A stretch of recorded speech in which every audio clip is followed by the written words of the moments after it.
Welcome to BBPA's Ask a Professional, the series where you get to meet the movers and shakers in our community who have the answers for you. And today, our guest is Kim Niles. She is a person who takes a holistic approach to life. She's a certified personal trainer. She says she does the Agatsu kettlebell level. She has attained that. I'm going to ask her what that means because I don't know. Yoga. She's done muscle testing. She's done martial arts.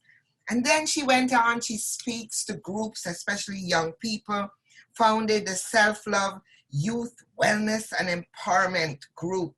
Her motto says, begin with the end in mind. Welcome, Kim. Thank you. Thank you for having me. First of all, people like you make me nervous. And I tell you why. I'm like, how do they really get it together to go out and keep fit and do the right things when so many of us struggle around that whole issue of fitness? And I wanted to talk to you about that because I would venture to say that there, particularly women, let's talk about women, there are very few people who don't know what we should be doing. Drink water, go for a walk, move your body. And so many of us don't. Why do you think there's such a fear of fitness? I think because it comes with a certain standard that society sets for us. So fitness people are supposed to look a certain way. I'm going to circle back a little bit and take you a little bit on my personal journey so you can understand why, for me, it's something like I worked out just before this. So I was like literally taking a shower, rushing to come to get on here. And it started off, I would say that I was quote unquote a high risk youth, living on my own from a very young age. And I remember vividly, I was driving past Keel and Shepherd for the Toronto people, North York people one day, and I saw this Taekwondo place. And I thought to myself, I was like 18 years old, and I thought to myself, what's that all about? And at that time for me, I had a lot of anger. I had a lot of frustration build up. And I said, you know what? I got off the bus and I just walked in.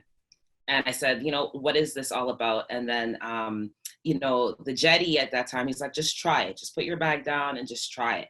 And I tried the first session and I thought, oh my gosh, what is this?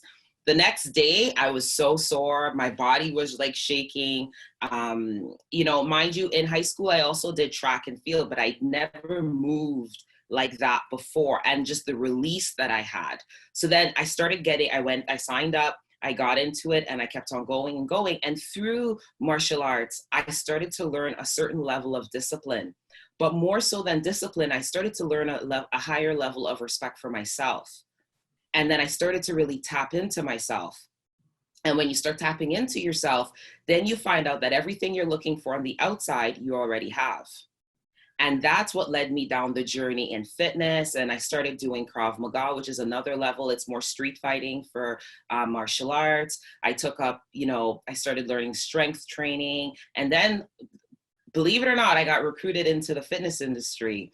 And, I saw what the industry was all about. And my message was very different, especially speaking to women, because I really wanted them to know it's not about the look. It's about that feeling. It's that sense of, we talk about this word empowerment, but what does it actually really mean? So empowerment really does start within you. And I can motivate you, but I would prefer to inspire you because inspiration will last a lot longer than motivation. You watch a video right now, or you go in and say you sign up for a gym membership and everyone's really motivated that day, but motivation passes, right? It's an incoming. It's that emotion that people get attached to, but it goes in and out until you start to really tap into yourself. And when you tap into yourself, then you start to see that working out it's just like brushing your teeth. For me, it's hygiene. That's how I look at it, right? I should show you the pictures I just took. I was like dripping. And that feeling of just, taking that hour and a half for myself, nobody can take that back from me. And now I can truly serve. Now I can give back to others because I am now well. So I think with the challenge that society faces when they look at fitness is they see it as a chore. They see it as, oh, I'm going to do this because I want to lose weight. Losing weight has to do with what you put in your mouth. You meet people all the time. I work out 6 days a week, and you look at them, you're like, you don't look like you work out, right? Because it has to do with the discipline with nutrition, and that's a big factor of it. But it comes down to, understanding why you need to move.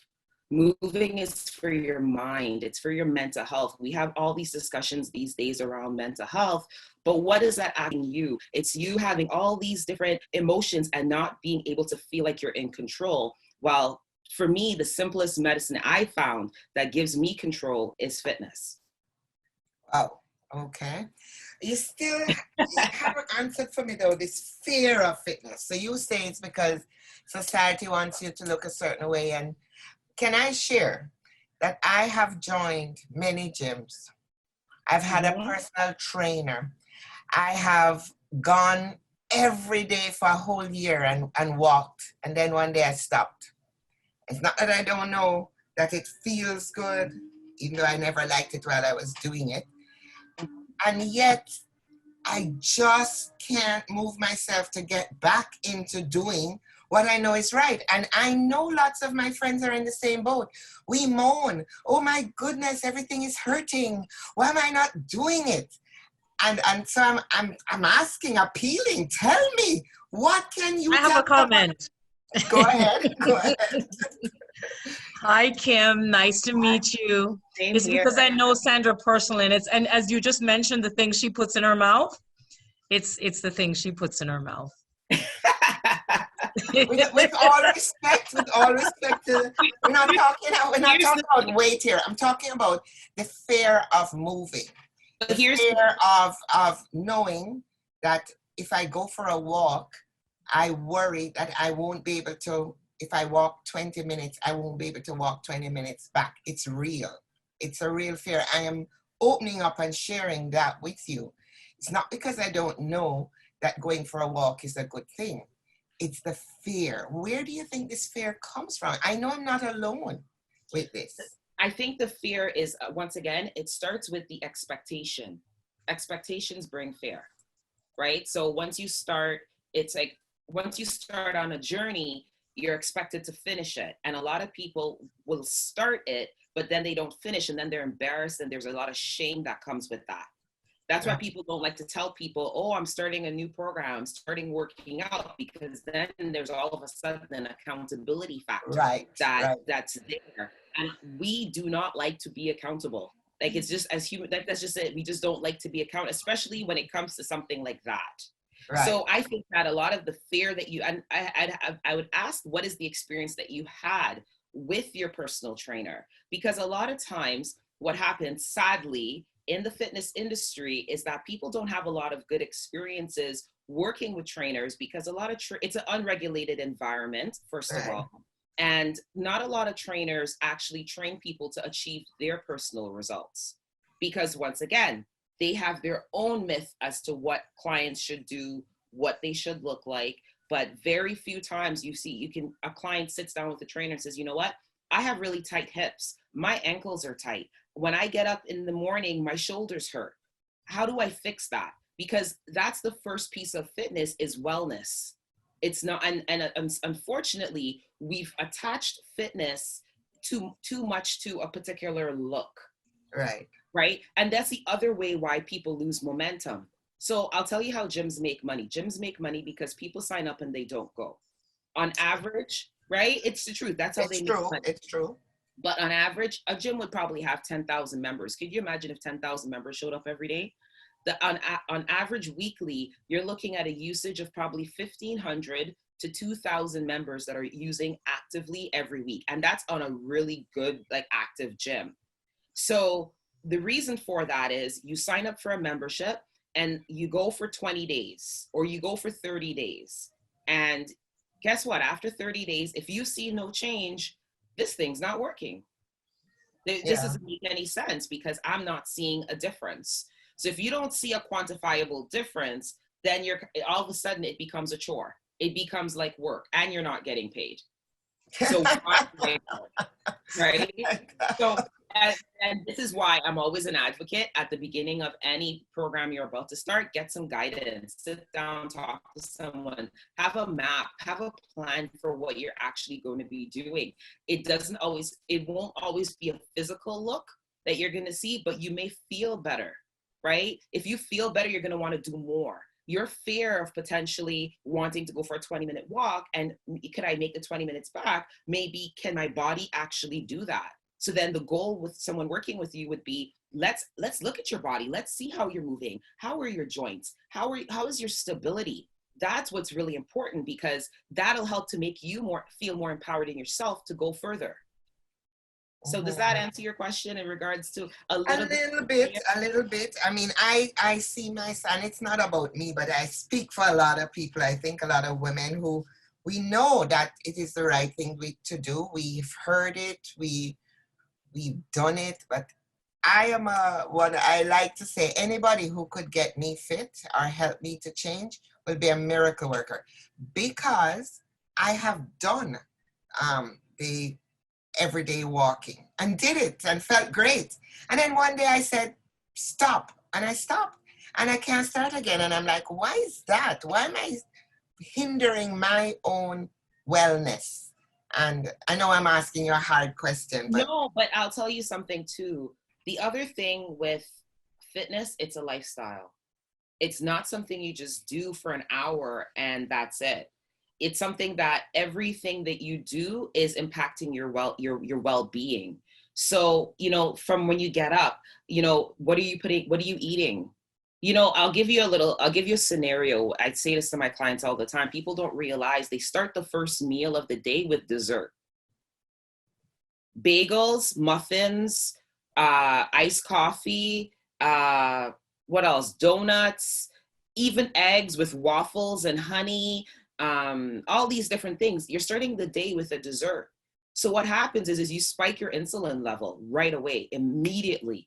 And as soon as you spike your insulin level, guess what you have to keep doing all day long is spiking it. And every time you spike it, you're just bringing yourself on a sugar high, coming back down, up and down, up and down. And guess what? It's going to make you feel horrible because you're putting artificial sugars into your body, which is not going to make you feel good.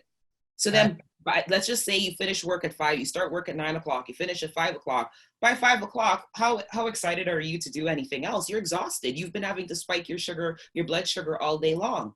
Right. So if your journey was to pretend, not saying you, but if someone's journey is to potentially lose weight, even just from the start of the day, they're working against themselves. Mm-hmm. So a lot of it too is around receiving the right information to help to put you on the right path for a healthier lifestyle. You'll hear, everyone knows, drink more water. How many people drink more water? It's a conscious choice, yes. Right? And especially when you think about it, we're currently in a pandemic. We were shut down for 3-4 months. And it was all because of the fear of people are susceptible to catching the coronavirus because it attacks your respiratory system. And if you have a weak immune system, then you're highly in danger. Right? All these things if we're looking at making healthier choices, that right there should have been a wake-up call, really. Like it couldn't have been a bigger red flag right there. Why, just make it in smaller increments.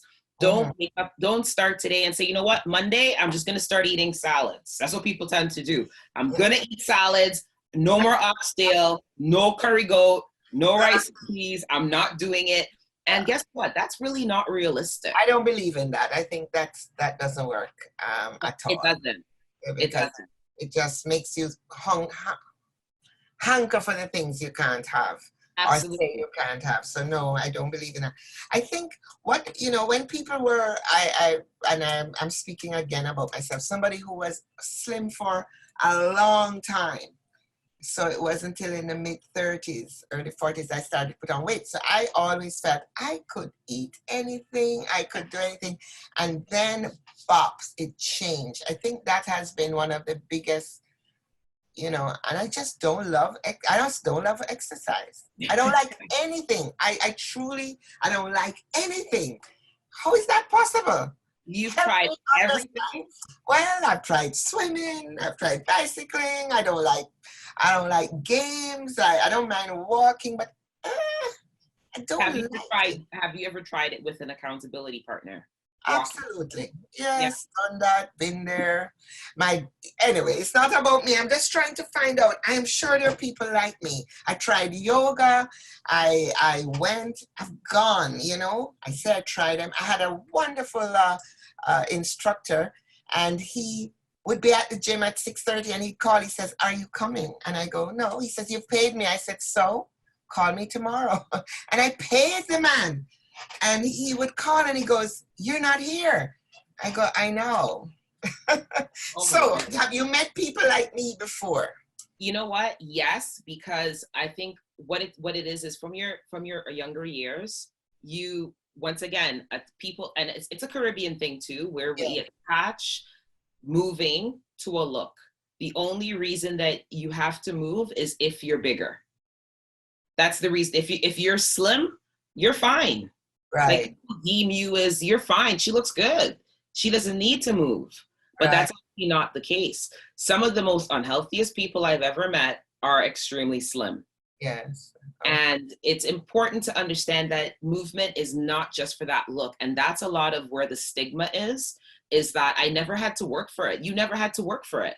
Before right, 30, it was like I could eat whatever I want. I don't have to watch what I eat. I don't have to do this. I don't want to because right, I looked great. And then the other piece where it comes to as well is that, especially when it comes to women, like if you look at how we're all set up, women would usually do something if their partner would say, "Hey, you're looking a little heavy there," or mhm, "You look fantastic," or "This lady's getting all the attention. She gets so much attention everywhere she goes." Her mindset says, "I don't have to do anything. I look great." right, right, But the thing is that fitness on a whole, wellness on a whole, is a personal journey. It's not necessarily about the external. You're moving for your internal being.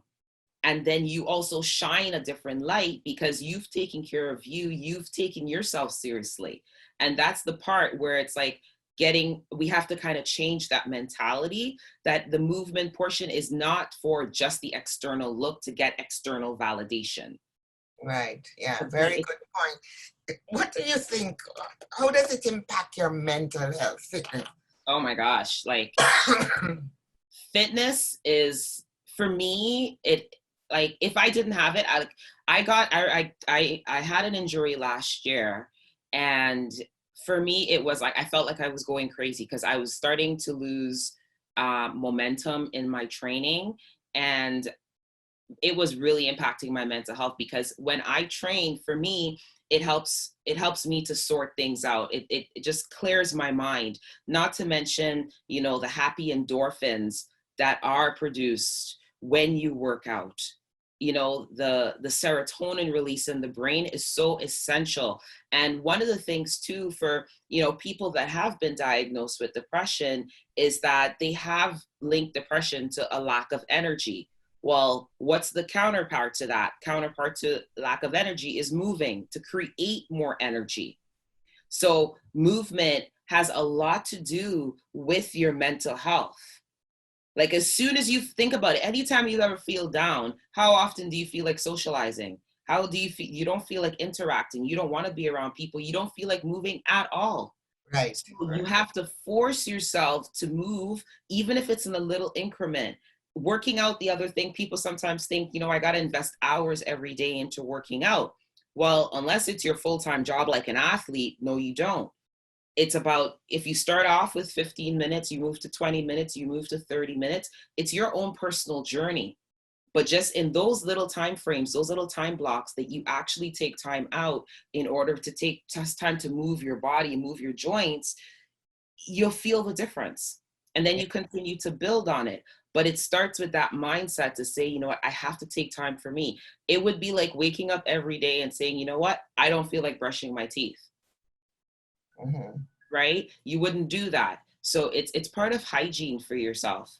And it is really something that it can make the difference in your mental state. But you have to first as with everything, you have to take the first step. Right.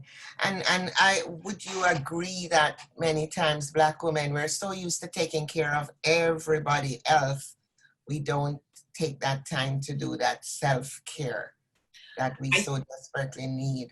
I think that we do, we're naturally nurturers, but once again, I also think that the value on movement is not there for Black women, sadly. And I've sat in front of thousands of women. And I'll tell you that I've had women say to me, hey, listen, Kim, you know what? I can't do personal training, or I can't buy this because I need to buy my 24-inch Brazilian hair. Right.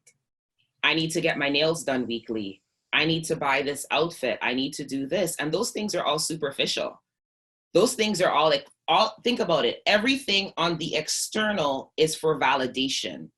Right. That's what it's for. And unfortunately, we have become a consumer to that market.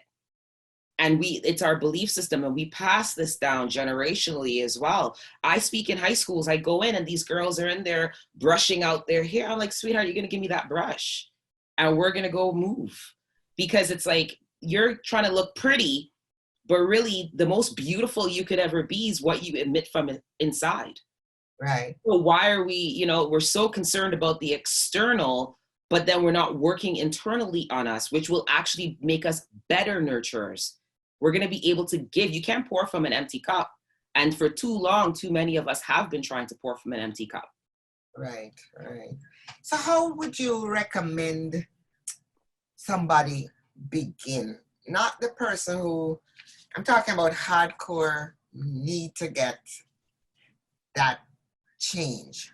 How do you recommend people get started? Because what's the best way to create a workout routine for yourself? I would say, honestly, and I'm going to say this, obviously, being that I'm a coach myself, I would say first seek out someone that can help you. You don't want to build on a weak foundation, and you also don't want to start moving and get injured, because then you're going to say, well, you see, that's why I never did it anyway, because now I'm hurt. So I would say make that investment. We invest in everything else in life. Find someone. And the other thing too, with finding a professional that can help you. I was going to ask, how do you really find someone? Ask them questions. Find out. People don't interview their trainers. They don't. They just say, okay, and Instagram and social media it's a blessing and a curse, because you could look at pictures of people doing lots of transformations and all these different things, but can this person help you? Do you know how these people are getting results? The other thing you have to look at is, ask your trainer for some referrals, talk to some of the clients, find out their experiences, do some research. We live in a time now of access. It's not that we cannot access the internet we use it for everything else. We can use the internet to find out information about our own health. If you have someone go through a consultation with you, sit, listen to them, see if they know what they're actually talking about. Now, it's going to be hard to know if the person actually knows what they're talking about at first, but if it's got to make sense. Just like we validate everything, go home, do a little bit of research, put some time into your wellness. And then I would always recommend starting with a professional, because it is the safest way. But say that's not an option at all, and before you leave that, Kim, how does one find someone like you? Where do you look? I mean, you key in, I need a personal trainer, you get hundreds of results. Yes. How do you find someone, let's say, from our community, if you want to be that specific? Yeah, if you key in personal trainers, you're probably gonna pull up a lot of us, and you're just gonna have to siphon through it. It's just like any other agent that you're looking for. One thing that it would be nice to have is kind of like a Black professional network of wellness practitioners, right. Which would be really nice, so that we start seeing ourselves. But another thing to keep in mind too, and I forgot to mention this point a little bit earlier, sometimes the other thing with society portraying, what we should look like, people don't take genetics into the factor, right? So as Black women, we are more robust. Our bodies people are paying for what we have. But yet we sometimes try to fight that system, right? So we're not trying to be the best us, we're trying to be the best someone else. Well, Right. you can only develop the best body based on the genetic buildup that you have. And I think that's also something that's really important. And also, when looking for a personal trainer or a coach, look at their clients. Have them say, "Have you ever trained anyone that looks like me?" Because maybe all of their athletes are 115 pounds, and they do a lot of agility work. Whereas if I'm starting out at like 250, I'm probably not going to be able to do the workouts that you're prescribing, because that's just not, I don't have the capability yet to do that. Right. So Okay. all of these little things is just like, you see it, validate it, ask them questions, look, and just do your research. Put some time into that, because it's your well-being. Okay. So you mentioned if you can't afford an expert, because it can be expensive, Mhm. relatively so, but maybe you can't. What's your next thought? What would you suggest to someone? What should they do first? I would start walking. Walking is a natural movement, and everybody can put one foot in front of the other if there is not a disability in place. Okay. And honestly, walking is really underrated, because it does bring so many great health benefits, and it also empowers you, because everybody can walk. If it's a choice if you choose not to. When people start saying, "Oh, well, go for a jog or go for a run." Now we're taking things to a next level. Mhm. Walking has a very small investment. And I say there's an investment for me because I want to make sure what's on the bottom of your feet is protecting your body. So you'd want to go out and get yourself a decent pair of walking shoes and begin to walk. And your feet is something that I would say you don't play with your foundation. So people say, I can just go walking in anything. No, if you're walking on concrete, you don't want to be walking on anything. It's kind of like I have a rant I go on with women with like 6-inch heels. Like, why would you put yourself through that? Like, that is just ergonomically just not healthy for you. It looks good. I It can't say I haven't done it. It looks great, but to walk around like that all day long, come on. You're Yeah. just completely torturing yourself. So make the investment, get yourself a good set of walking shoes, and then it's your own little win. Any recommendation of a walking shoe or You know anything? what? I always say go to the running room and have them look at your feet, because Okay. everyone has a different base, and Okay. you're going to need a different support for it. One of my the shoes I walk in are Asics. I like their What's line. that? Asics, it's a brand. Okay. Yeah, it's a brand of shoes. So Asics for me, is a great brand, because it fits my foot and ergonomically works well for me. But I would say go have your feet look at, because that a lot of the problems also where people feel joint pain and so forth, it starts from the feet. Okay. Okay. So we talked a little bit about genetics playing a role, and you believe that to be true, a, Yes.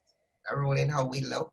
Absolutely. Yeah. Genetics is definitely, that is probably one of the biggest things, especially for women predominantly, and sometimes guys too, because, we're talking a lot about women, but guys also feel a lot of pressure as well in terms of the way that they look.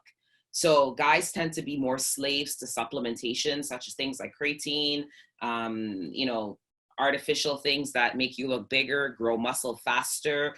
But once again, if that is not how you're built, yes, there are obviously, if you work at anything, you could develop, but you will develop into the best you.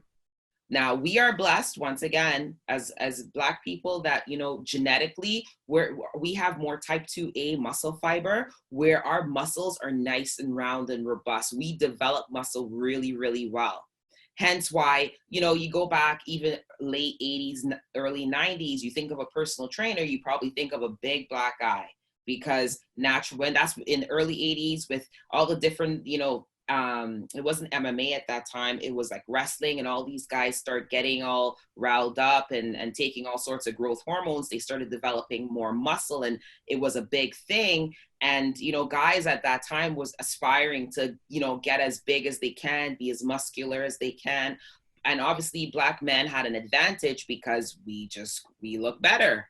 It's easier for us, right? It's like a sprinter versus like a long distance runner.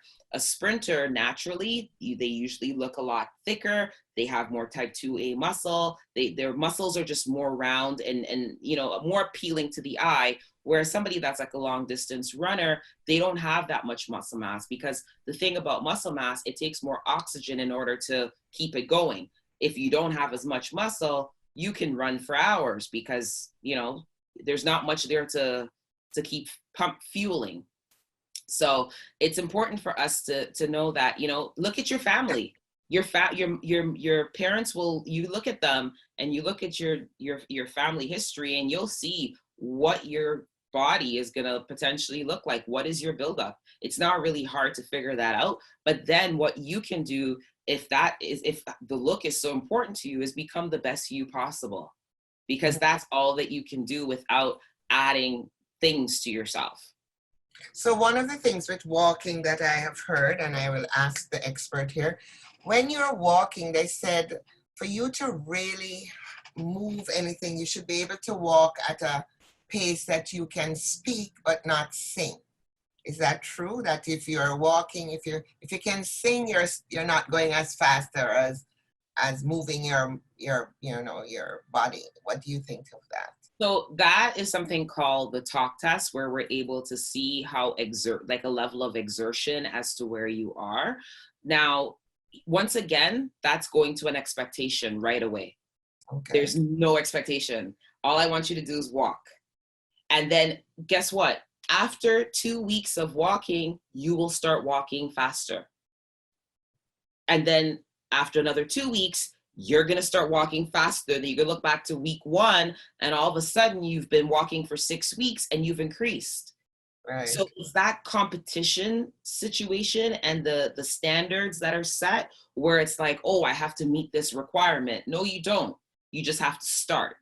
And just start at your pace and go at your pace. If your pace is always where you can sing, at least you're moving, at least you're walking, you're doing something. But I guarantee you, though, you will get faster. You will start moving faster, but it's got to be at your pace. You just have to be committed to moving. Okay, so that's the key. Yeah, I'm starting to decipher your little thing there. What's going on? Committed to moving. Yeah, that's the key. So usually they tell you, just start. Don't think about the whole long journey. Say, no. Today I'm going for a walk. Tomorrow I'm going for a walk. Buy the shoes, buy the right shoes. Yeah. Or whatever. And another tip I would tell people too is, and I say this with clients, especially when it comes to nutrition, before you put something in your mouth, ask yourself what it's going to do for your body. Just ask yourself, what is this going to serve? So if people actually paused and asked themselves, what is this going to do for my body? They may be shocked by the answers. And I don't believe that you need help with that. I think everybody knows when we were growing up, our parents put 3 different food groups on our plate, right? They put like a rice, potato, something of a carb. They would give you like something green, and then they put a protein, fish, chicken, tofu, whatever that is. So we've learned how to eat properly. We know what we're supposed to do, but convenience is what the problem is. It's not convenient to plan to go to the grocery store, meal prep your meals, and take your meals to work with you all week long.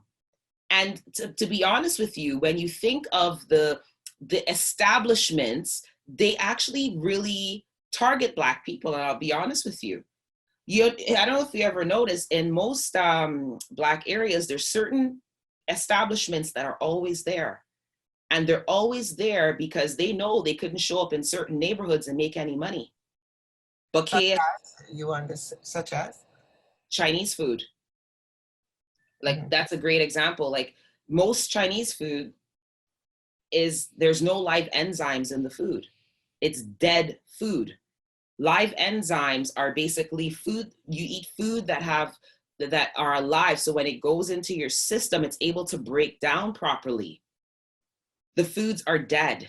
You know, you think of like, I don't know, stir-fried chicken with like the batter around it and so forth. You're eating like old chicken fat with flour around it, and it tastes so good on your noodles in soya sauce.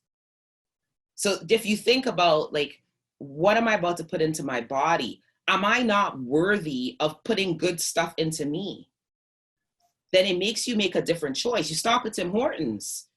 There's a reason why everything adds up to about $3 to $4. They're getting a little more pricey these days, I heard. There's a reason why they add up, because guess what? It keeps you going back every couple hours. On your way to work, you stop, you get a bagel, cream cheese, and a coffee. It's $3.50. Perfect. In 2 hours, because your sugar's been spiked, you go back again. At the end of the day, you've probably spent a well on $15, $20, but you're not seeing it like that. You're seeing it as a cheap meal that just filled a gap, and then you keep going back to fill the same gap. And why would you want to treat your body, for lack of better words, like a garbage can? Because, now what about Caribbean food, which is high in fat with a lot of them? Depends on how you cook it. So if you're looking at approaching nutrition prior to how the world is today, everything is set up because of money. And that's something we need to know. Everything has to be stretched. So quality is cut back because quantity needs to be provided. So when you think of Caribbean food is not bad. Green banana is not bad. Cassava is not bad. Sweet potatoes not bad. Curry goat's not bad. Jerk chicken's not bad. None of it's bad. What's bad is the gravy, the coleslaw, right? That is like most of the food is doused in. That's what's bad, because what's in the gravy? What's in the coleslaw? And those are the things you have to look at. I'm not about totally saying, get rid of all of your delicacies that you like. That doesn't make any sense. Right. That's our heritage. But I say 80% of the time, eat good. Be mindful as to what you're putting in your mouth. And then 20% of the time, have fun. Food is a social affair. And I'm not trying to say that, everything, you go to a social affair, everything should be broccoli, cucumbers. Everyone be like, okay, this party's kind of lame. Like, there's no fun here. So 80% of the time, which is the majority of the time, when you're on your own and you're able to make conscious decisions, eat well. And then the 20% of the time, have fun. Spend time with your family. Have the macaroni pie. Have the callaloo and enjoy.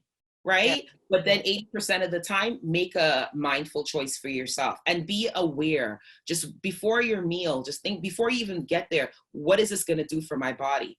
Because most of the times, what it's going to do for your body, it's just serving for convenience at that moment, because you didn't take time to prepare for how you're going to fuel yourself. What you put in is what you get out. And that's just a fact. Okay. So what about you? I don't hear you. It's true. But I think we know these things, and yeah, it's not that people don't know. You just have to. It takes a lot of time to be mindful sometimes, and it takes a lot of time to prepare, and it's so much simpler to stop. The one simple thing I know I did was to cut out sugar in coffee, and I hated the coffee without the sugar, but it took a while, and yeah, it's better. So I still like my coffee, but no sugar. That was hard. You know what? It is hard, but here's the thing. You can change your taste buds. Your taste buds crave for what you put in. If you continuously put in sugar, you're going to crave sugar. Yeah, it took a while. Yeah, if you continuously put in salt, you're going to crave salt. And it's just those ingredients are just designed like that. Yeah. So just to be mindful, and honestly, I'm giving all this information, but it all starts with just small choices. That's all it is. It doesn't mean that you have to totally revamp your whole system of how you eat and how you do everything. It's just on your next meal, what am I going to have? Think about it. Don't let it be an afterthought. And another thing that we've done for too long, and I think COVID-19 brought this to light, is in the Black community, obviously because of a lot of systemic reasons, we we're working so much. We work extremely long hours, Right. but then we're not thinking about our body. We're not thinking about our health. We're not thinking about our kids that you're potentially leaving at home. You know, a lot of parents now, they're doing, what is that thing called? Uber Eats, and the kids are at home and they order them 2 pizzas. Well, that's just fine and dandy. The kids need proper nutrition in order to learn better. They need to be able to retain information. You can't retain information on pizza, on fried chicken. Like, you can't. They need the proper food groups in order to have them, their bodies healthy enough so their brain is functioning properly. So in so many different avenues and so many different categories, we are just setting ourselves up for failure. And it's because of convenience. It's because of the lack of planning. And it just makes some small changes. You know, you're looking for a snack, have a bowl of cherries. You know, you can have a banana and cottage cheese, let's just say. There's a protein, there's a carb there. It doesn't have to also taste bad, because people also associate eating well with bad taste. It doesn't have to. And I'm not one to say, you know what, I want you to manage your calories. That's a whole nother science. And that is also something that also came from more so the bodybuilding world. And obviously, when it comes to more dietetics, weight loss, if we're looking just on embarking on a journey of feeling better and feeling more alive, let's look at just quality foods, wholesome foods that you're putting in. And obviously, if you want to start losing weight and so forth, there's more of a science to that. And you can definitely seek that out. But I don't even say start there. Just start with the basics. Start eating well. And we know what that looks like. Have you got any videos yourself or anything that you are planning to do to assist people? Or is it just if they hire you as a coach? If they hire me as a coach, because I usually like to work with people one-on-one. I do have a group that I work with as well in terms of like group training, and we have discussions all the time about it. In terms of video, I think the videos, I could do them, but I like to work with people one-on-one just for the mere fact that I get to get into your lifestyle. Because you're in your lifestyle, I'll be able to dissect what is happening there that is, and I always say to people that you're allowing to stop you from taking care of you. Because at the end of the day, if you're not well, that's all that really matters. Like, Right. you have to be well. Without your health, you have nothing. Your health is everything. Get sick now, go into the hospital. Guess what? The 3 jobs that you're working, you can't go. You can't. Like, there's no, you can't, your husband, your wife, your kids, you can't serve them. So it just, unfortunately for us, sometimes the only time we come to that realization is when it slaps us in the face. Right. But it has to be, prevention is better than cure. And if we want to live a healthier life, we just have to make healthier choices. And healthier choices doesn't have to taste bad. It doesn't have to be a punishment. We're not punishing you with a walk. We want you to feel better. We want you to show up authentically in your skin when you show up. So that's why you're going for the walk, because that is your time for you. So to answer your question, I love working with clients one-on-one because I feel that it's more effective. And for me, it's really more so about impact. I'll tell you this though, I have never advertised for personal training or anything. All of my clients that I work with are all from referrals. And I prefer it that way because it's like you are getting a real life story. You can see the impact. And a lot of times it's because my clients have friends that are saying, oh my gosh, you're so different. There's something about you. And then they start to tell their story. And for me, that is more of a genuine approach as opposed to saying, hey, I'm over here. Because I'll be honest with you, I'm probably not the right coach for a lot of people because I am very direct. I tell you as it is. And not a lot of people really want to hear the truth because they know the truth. They want someone that's going to mollycoddle them and tell them all the things they want to hear. And I'm probably not that guy. Yeah, I like straight up. I don't like people who go all around and never get to the point. You do say now, though, that you're doing a lot more virtual coaching for business owners. Want to tell me a little bit about that? So as much as I've talked so much about the fitness portion of what I do working with clients, I would say 80% of my job is actually working with fitness owners to help them to get their business on track, but also get them to build a business that is not like the traditional box gym where it's just about taking the client's money. It's actually about really making an impact and changing their lives. So I work with a lot of business owners to help to structure their business so that, you know, their coaching is on point. You know, they're actually creating a community within their facilities, and they themselves as business owners are making sure that they're taking care of their well-being, because once again, everything starts from the top.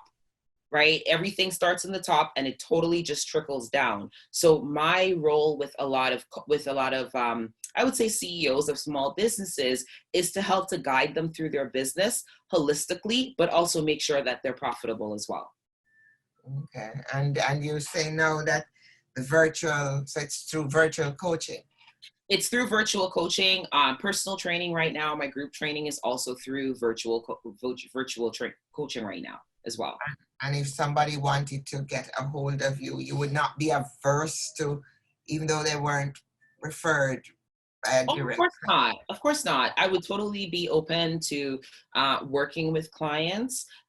You know, I'm always about helping people and helping them to elevate their lifestyle. It is for me more so of a lifestyle approach, though. My conversations, even how we move, like, you know, people always say, oh, you know, I do a lot of mobility work. So I tend to focus a lot on joint health, your full kinetic chain, which just means your posterior chain, you know, how is everything moving all together? For me, it's more so of a overall being. It's not, if you come to me and say, Kim, I'm looking for a big butt, I want a small waist, and I want tight arms, I'm probably not your girl. I'm not going to be your girl, because for me, it's like everything we're going to do is going to lead to that.